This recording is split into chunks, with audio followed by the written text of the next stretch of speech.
İşte bu. İşte bu hisseler Bay Parvus'un bize yüzünü gösterme sebebi. Korkuyorum pederim. Çok korkuyorum. Neden korkuyorsun? Parvus'un Abdülhamit çıkmasından korkuyorum.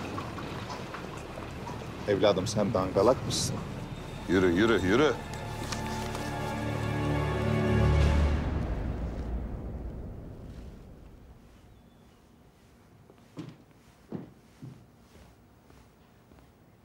Sultanım, Ne oldu Zülfet Kalfa? sizi rahatsız etmek istemezdim ama size söylemem gereken çok mühim bir mesele var. Hayırdır?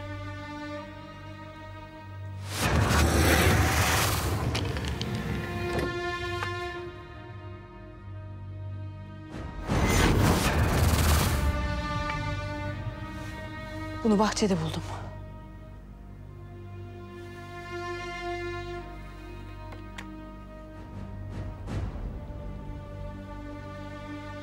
Fatma Kalfa değil mi bu? Evet sultanım. Bu fotoğrafın ne işi var burada? Kızı sultanım. Kızı sarayımızda. Gitmesi için ihtar ettim. Lakin dinlemedi, hala burada. Kimmiş kızı? Şadiye Sultan'ın bakıcısı. Firuze.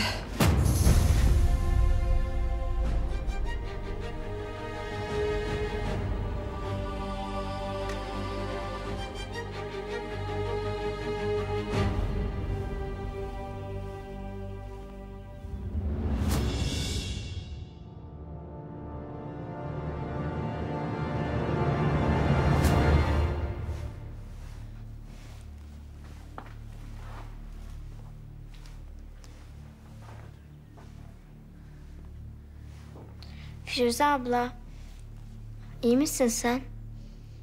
İyiyim sultanım. İyiyim.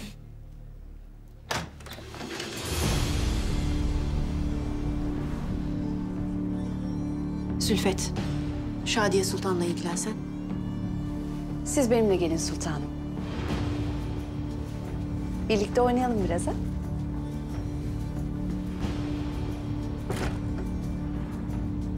Bana yalan söyledin. Fatma Kalfa'nın kızıymışsın sen. Hiç inkar etme. Sultanım. Buraya geldiğinden beri Firuze. Bana bakışlarındaki nefreti görüyorum. Her şeyi planlayarak yaptın. Ama bunun bedelini çok ağır ödeyeceksin.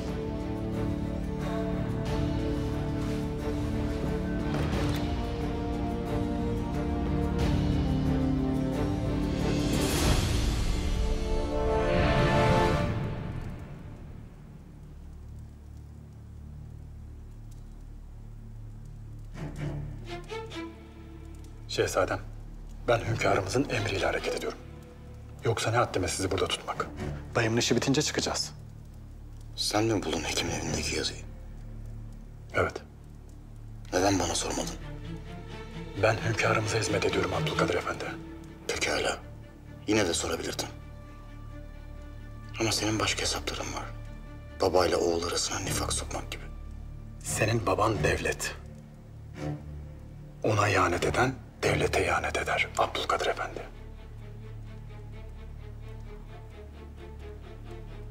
Bu lafın altında ezileceksin Murat Efendi. İnşallah. İnşallah.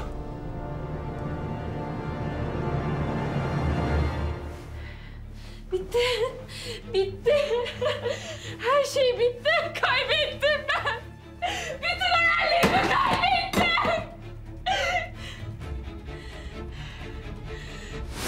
Sen o mektubu nereden buldun?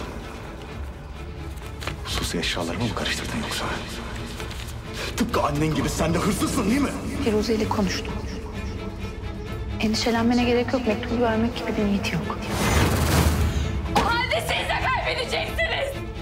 Bana yaşattığınız acının bin beterini yaşayacaksınız.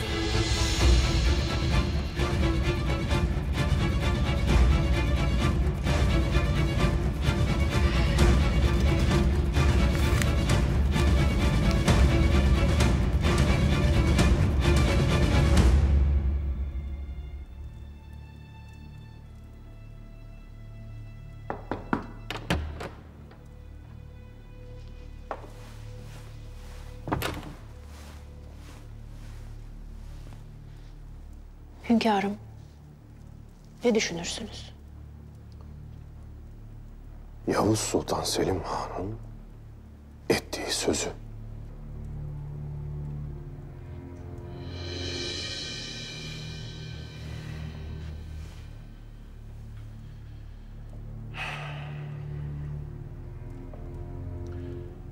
Padişahı alem olmak bir kuru kavgaymış.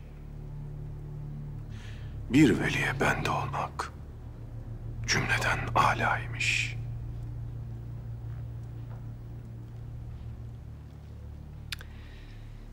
Nerede mutrip, nerede saki, nerede bülbül, nerede gül.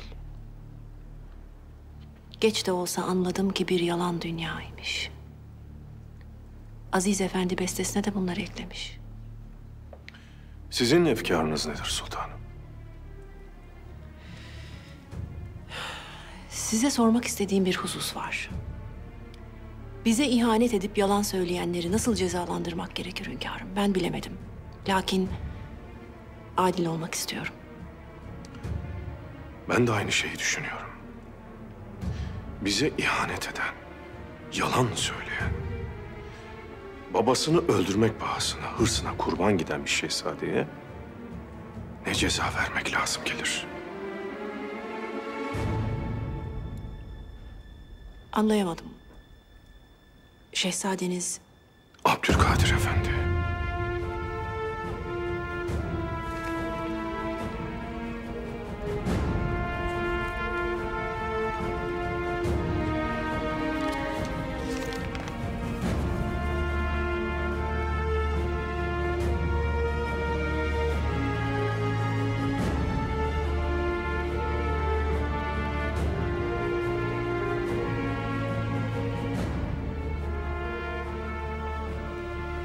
ben evladımızın böyle bir işin içinde olduğuna ihtimal vermiyorum. Ben de suizan etmek istemem. Lakin mühür Abdülkadir Efendi'nin mührü. Hünkârım, kendisi mührünü kaybetti. Hatta bununla ilgili bir yazı verdi kalem dairesine. Bence siz kendinizi boşa üzersiniz. Ben boşa üzülmeye razıyım sultanım. Yeter ki Abdülkadir Efendi beni böyle bir işle sınamasın. Şehzadenizi çağırın ve sorun. Hakikat ortaya çıkacaktır. Soracağım.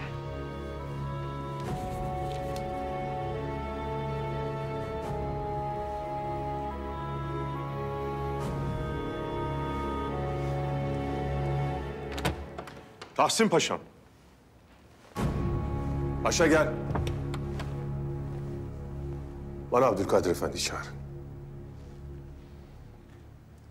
Hünkârım, Amerikan sefiri geldiler. Sizinle görüşmeyi arzu eder. Önce Abdülkadir Efendi'yi mi çağırayım, Amerikan sefiriyle mi görüşmek istersiniz?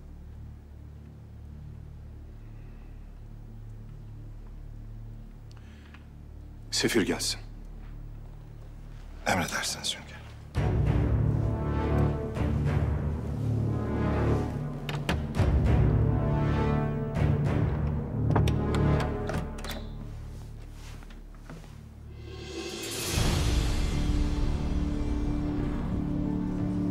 Firuze? Firuze? Bunu yapmayacaksın değil mi? Bihter Sultan'a mektubu vermeyeceksin değil mi? Beni yaktınız. Şimdi yanma sırası sizde Hatice Sultan. Ben hiçbir şey yapmadım. Yemin ederim. Kimseye tek kelime etmedim. Demek aşkından ölüp bittiğiniz paşanız sizi hiç sevmiyormuş. Gidip Bihter Sultan hakkında bildiği her şeyi anlattı. Hayır, hayır bu doğru olamaz. Maalesef doğru. Bunu yapmana izin veremem. Ver şunu. Bırakın! Ver şunu. Bırakın! Ver dedim. Bırakın! Çok üzgünüm sultanım. Her ikimiz için de.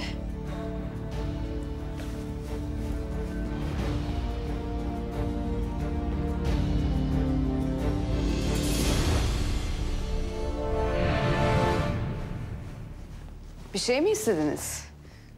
Çok mühim bir mesele hakkında Bihter Sultan'la görüşmem gerekiyor. Sultanımız şu an dinleniyor. İşitmedin mi? Çok mühim dedim. Ben de sultanımız dinleniyor dedim. Bekleyeceksin.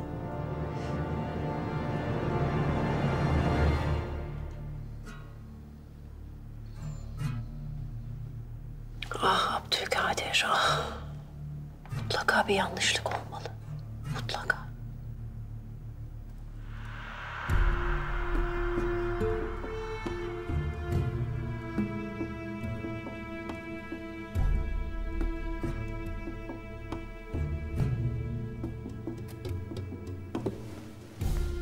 Abla?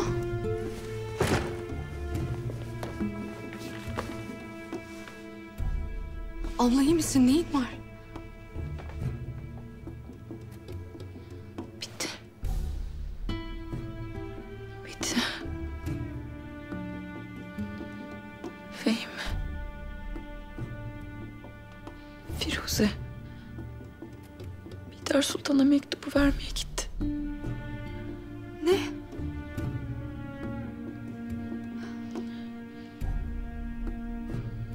Önce Kemalettin'i kaybettim.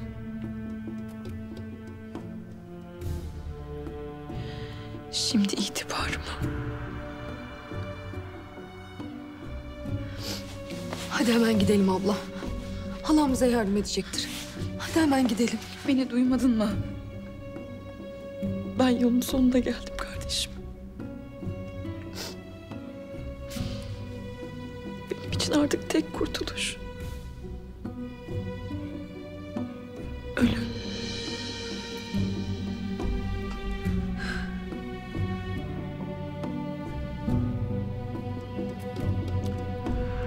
Gemileriniz dümenini Akdeniz'e kırdı mı?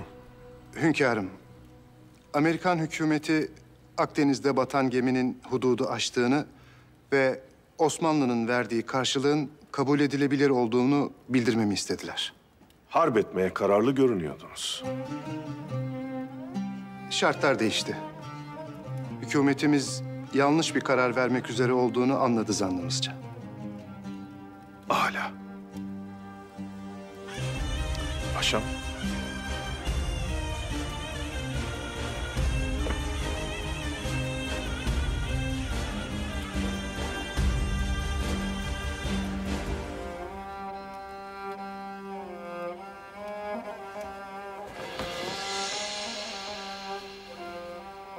Buyurun.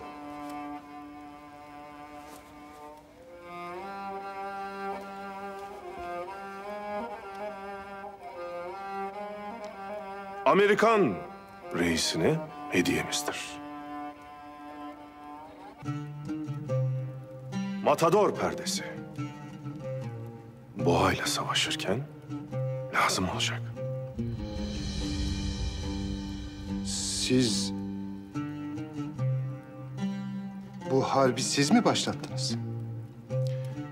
Harp başladıktan sonra kimin başlattığı mühim değildir.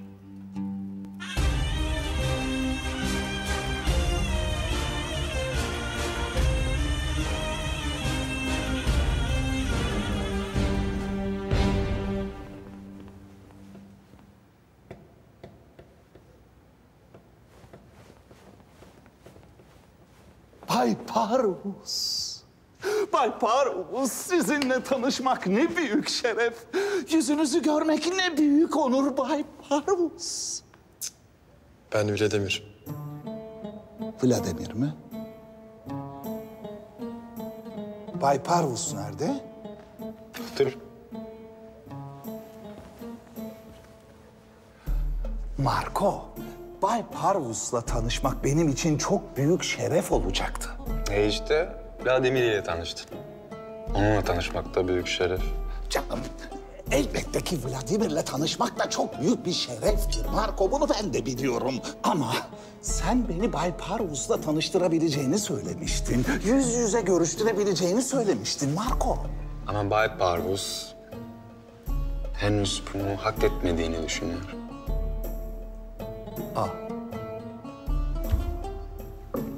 Buyurun. Ye bir şeyler, tavuk ye. Tavuk mu? Niyeyse canım istemedi. Elbette. Bir an evvel işe koyulma arzusundayız. Ben derhal başlamak istiyorum. O halde bir toplantı yapalım ve karara varalım. Zaman kaybediyoruz. Petrolü bir an evvel çıkarmalıyız. Karar hisseleri artık bende. Karar hisseleri sizde mi? Evet. Şehzade hisseleri elinden çıkartmış. Ben de işitince hemen aldım. Hak verirsiniz. Yabancı birilerinin eline geçmesi zor duruma düşürürdü şirketi. Sultanıma bildirmeliyim. Vakit yok. Peki teklifiniz nedir? Nasıl bir yol çizelim? Biz ticari bir işletmeyiz. Şirketin zarar etmemesi için toprakların ve makinelerin sahibi olarak petrol çıkarma işine başlayacağız. O zaman bölgeye mühendislerimizi sevk edelim. Ben mühendis işini hallettim. Berlin'den kendi mühendislerimize haber yolladık. En yakın zamanda bölgeye gidecekler. Nasıl? Yani bizim mühendislerimizle çalışmayı düşünmüyor musunuz? Onları petrol çıktıktan sonra değerlendirebiliriz. Petrol taşıma işlerini üstüne alabilirler. Osmanlı şirketi namına taşımacılık yapabilirler.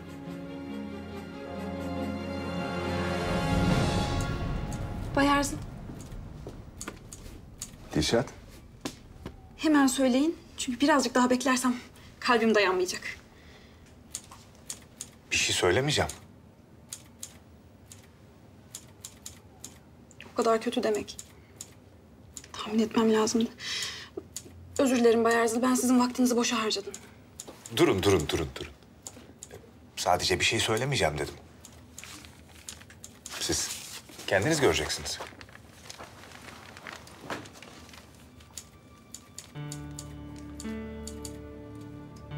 Bu benim yazım. Basmışsınız. Takma isminiz olarak Mümtaz Suat yazdırdım ama beğenmediyseniz değiştirebiliriz. Hayır çok beğendim. Bayıldım hatta. Öyleyse aramıza hoş geldiniz Mümtaz Suat.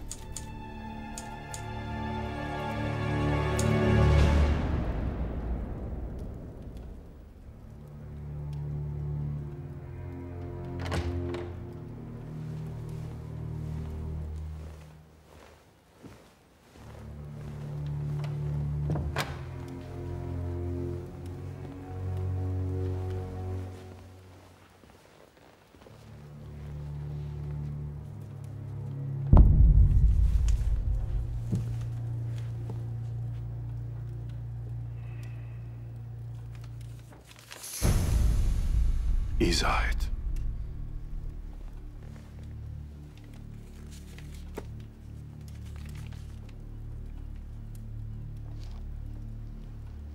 İnandınız mı buna? Vesikalar sözlerden daha inandırıcıdır şehzadem. Bunu nasıl düşünürsünüz? Kendi öz babamın canına kastedecek kadar aşağılık biri miyim ben? Evvela izah ediniz. Sizi kimse bir şeyle suçlamıyor. Peki. Mührüm çalınmış. Bu vesika gelmeden evvel saray katibine ihbar bildirdim. İmzaladım. Böyle olmasını en çok ben arzu ederim şehzadem. Kitabete gidiniz. Böyle bir ihbar yapılmış mı bakınız. Varsa getiriniz. Emredersiniz hünkârım. Murat Efendi'ye söyleyin. Birlikte şehzademizin odasını arayacağız.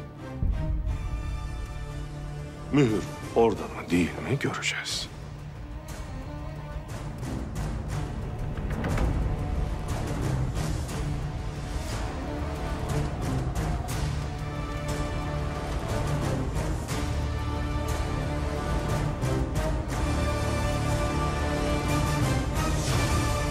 Halam birazdan burada olur.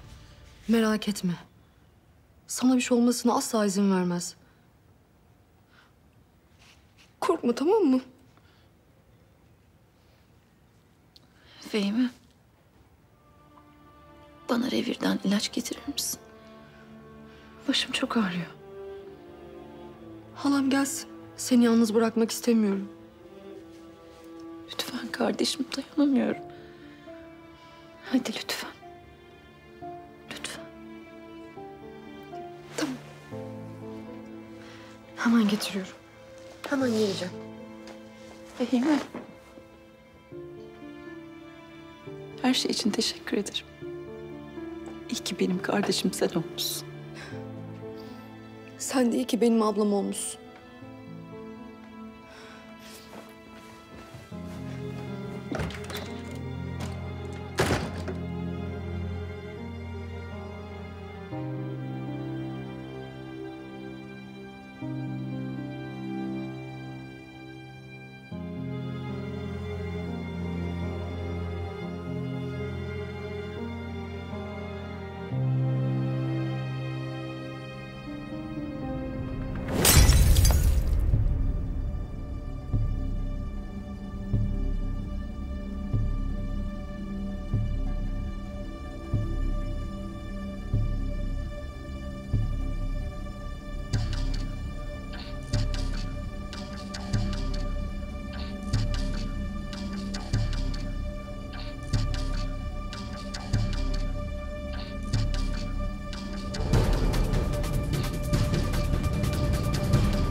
Sultanım.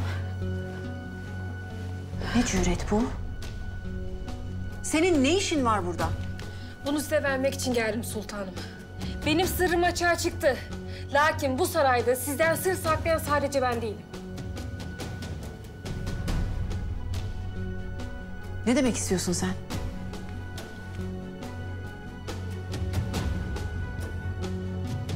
Nedir bu? Hatice Sultan'ın aşığına yazdığı mektup.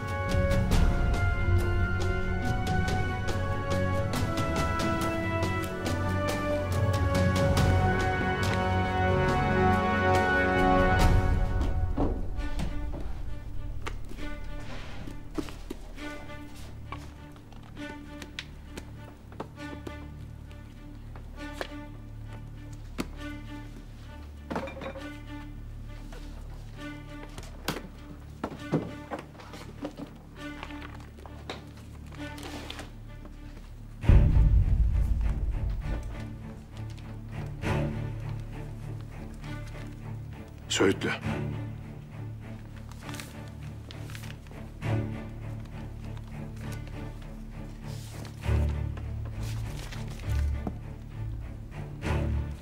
Bize hakaret eden mecmuaları okumaya devam. Dönüp dolaşıp aynı yere geliyoruz şehzadem.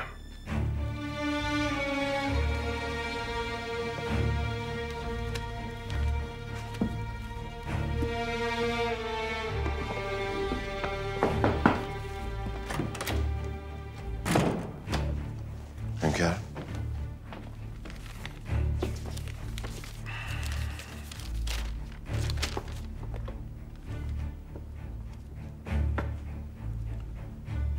Mührünü kaybettiğini bildirmişsin.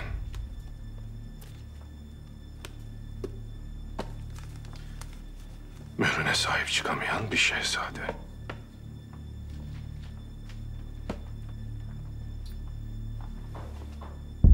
Şehzadem, kasanın anahtarını alabilir miyim?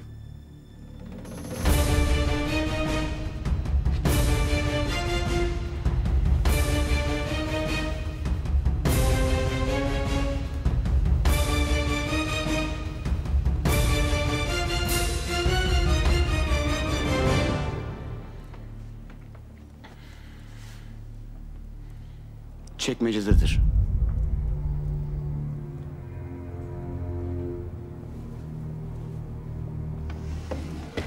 Mührüm çalındı diyorum siz hala.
Hünkârım.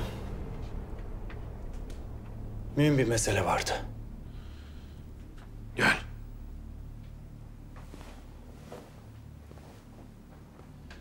Hünkârım, Gerfant Efendi şirketin karar hissesinin borsada satıldığını duymuş. Yabancıları alacakken onların elinden almış. Şimdi artık petrol işi Gerfant Efendi'nin kontrolünde olacak. Artık karar onun.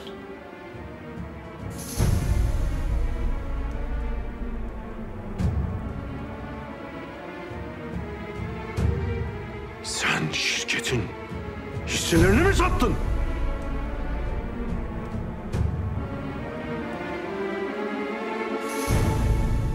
Herkes dışarı çıksın. Çıkın! Çık! Herkes dışarı çık!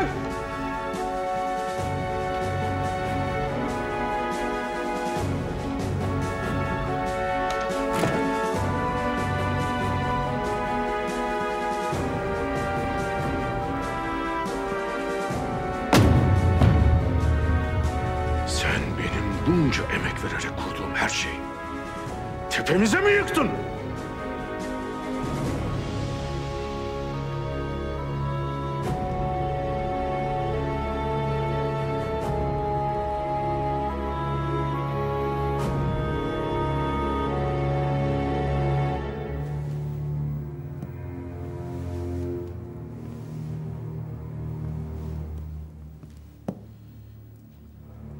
Hisseleri neden sattın?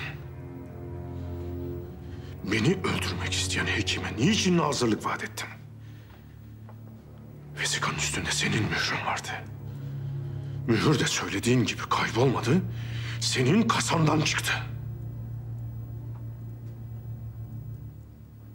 Benim ölmemi mi istiyorsun?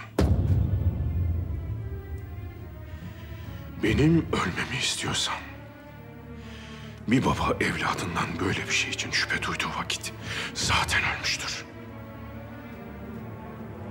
Beni nasıl dirilteceksin şimdi?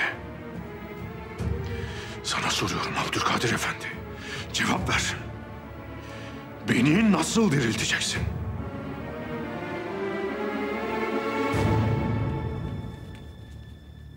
Neden şimdi getirdin bana bu mektubu? Gerçekleri bilmek isteyeceğinizi düşündüm. Dediğim gibi sultanım, bu sarayda sır saklayan sadece ben değilim. Başkasının sırrını ifşa ederek kendini aklayabileceğini mi sanıyorsun sen? Eğer bana bu mektubu bu yüzden getirdiysen hiç boşuna heveslenme. Hayır sultanım, onun için değil. Bu mektupta yazılanları bilmek isteyeceğinizden eminim.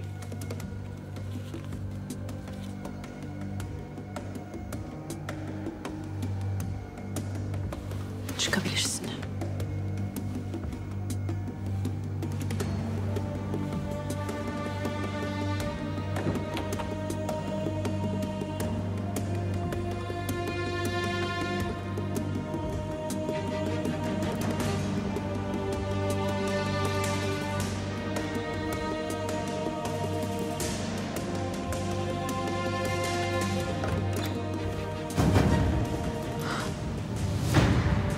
Allah! Allah! Allah! Allah aç gözlerini! Allah aç gözlerini, sakın ölme! Allah!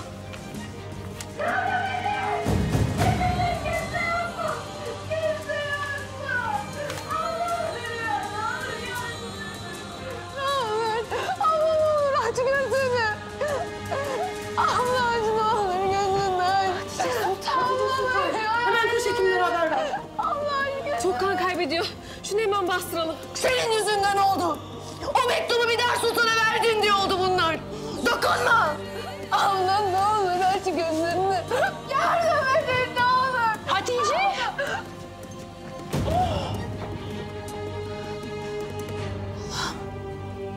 Olamaz. Prenses Talus'tan. Kabardey Çerkezlerindendi. Babası Kabardey Prensi İbrahim Talus'tan. Annesi Gürcü Prensesi Şahika İffet. Onu ilk gördüğüm vakit gönlüme bir sevda düştü. Evlendik. adını Bidar olarak değiştirmişti. Uykuya giderdi yar-ı ayar. Dert ehli hemen kalırdı Bidar. Bidar uykusuz demekti. Dertlerimle dertlenir. Uyuyamadığım vakitlerde o da uyuyamazdı. Saltanat bana nasip oldu. Sonra Naime doğdu. Güzel kızım.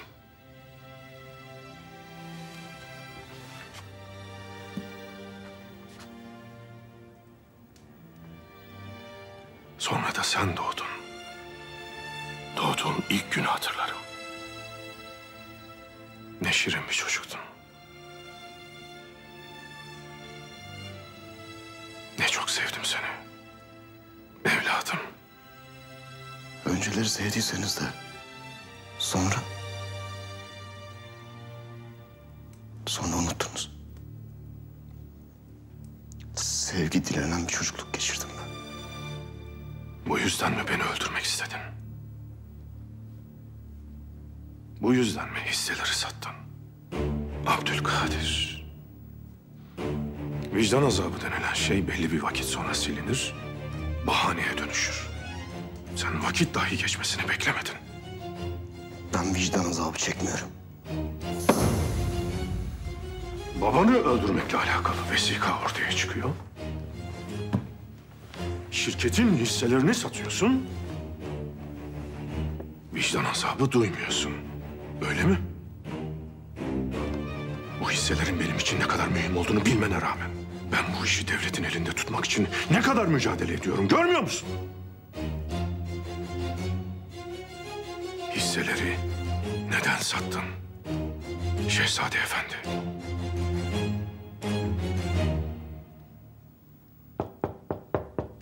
Ne var? Hünkârım, çok mühim bir havadis var. Şu halden mühim mi? Zannımca mühim.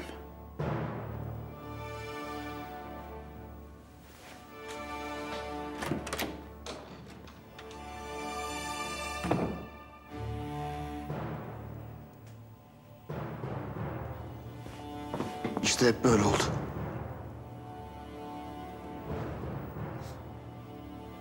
Bizden mühim işlerin oldu.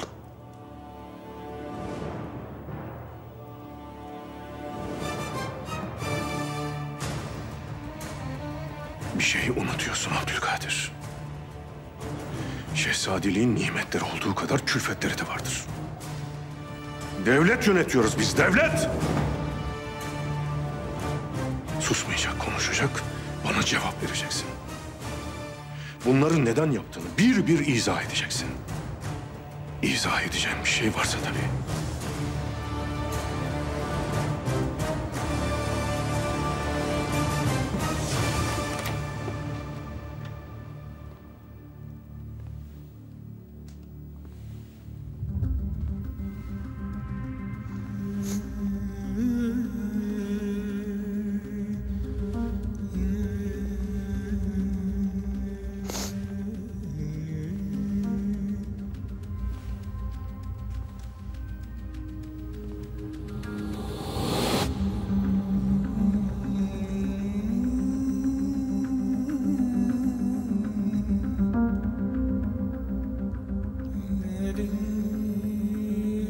Sen bölgeyi teftiş ettirip bana bir rapor hazırlat.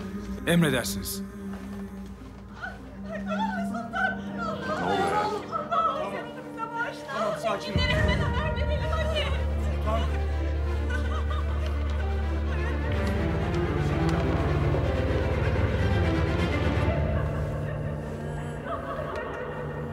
Hatice.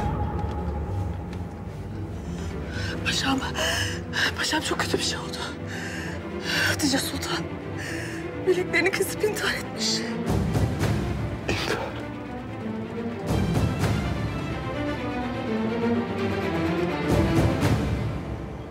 Evet, neymiş havadis?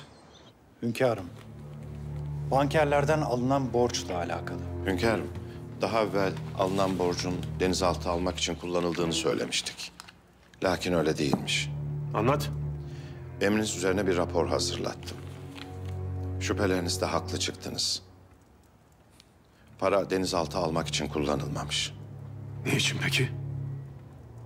Sultan Abdülaziz'i tahttan indirmek için harcanmış. Hünkârım, ihtilalcilere askere ulufe dağıtıp yanlarına çekmek için para lazım olmuş. Kendi şahsi servetlerini kullanmaktan çekinmişler. Vaktin sadrazamı bankerlerden borç para almış. Alınan bu parayı da Sultan Abdülaziz'i tahttan indirmek için kullanmışlar. Sadrazam Rüştü Paşa. Baş hain Mithat Paşa. Katil Hüseyin Avni Paşa. Süleyman Paşa. Bu isimleri her gün tekrar ettim paşa. Bunlar bu devleti İngiliz'e teslim heyetiydi. Devleti yıkmak için devleti borçlandırmak. Tarih bundan daha büyük ihanet görmemiştir. Vaktin paşaları alınan bu paranın bir kısmını askerlere, bir kısmını da satın aldıkları adamlara dağıttıktan sonra meseleyi örtbas etmişler. Sultan amcamın tahttan indirilmesinin arkasında İngilizlerin olduğunun açık delili. Ardından da intihar etti diye iftira atıp amcamı şehit etti bu alçaklar. Hünkârım, bununla alakalı bir fotoğraf bulmuş memurlarımız dosyanın içinde.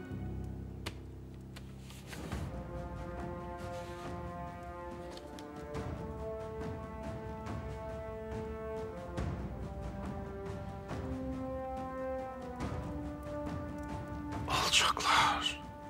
İki sıradan asker. Pervasızca koskoca sultanla çektirdikleri fotoğraf.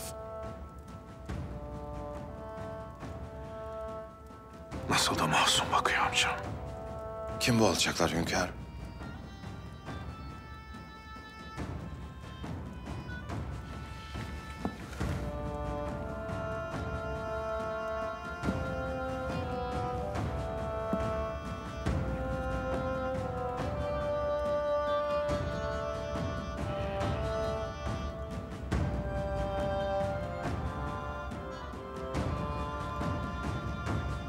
Daha siz benim yanımda vazifeli değilken Yıldız Mahkemesi kurduk paşa. Amcama iftira atmışlardı. İntihar etti dediler. Bir adam küçücük bir sakal makasıyla iki bileğini nasıl keser? Amcam pehlivandı. 6 pehlivan saldırmış ona. Göğsünde darbe izleri. Bileklerini kesmişler. 6 adam zor zapt etmiş. Sonra da bir şilteye sarıp ölmesini beklemişler. Amcam imanlı adamdı. İntiharın ne demek olduğunu bilirdi. Allah'tan korkardı. Onun varlığından bile o kadar korkuyorlardı ki ihtilalden 4 gün sonra öldürdüler. Yıldız Mahkemesi'nde hepsini tek tek cezalandırdık. İfadelerinde 6 kişiydik dediler.